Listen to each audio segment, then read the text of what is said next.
விழுந்தது மின்னலின் ஒளி, அதில் தெரிந்தது அழகு தேவதை அதிசய முகமே.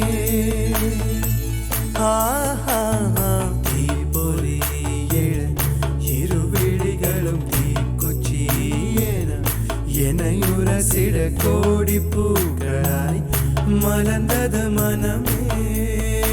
அவள் அழகை பாட ஒரு மொழி இல்லையே, அளந்து பார்க்க பல விழி இல்லையே. என இருந்த போதும் அவள் எனதில்லையே, மறந்து போய் என் மனமே.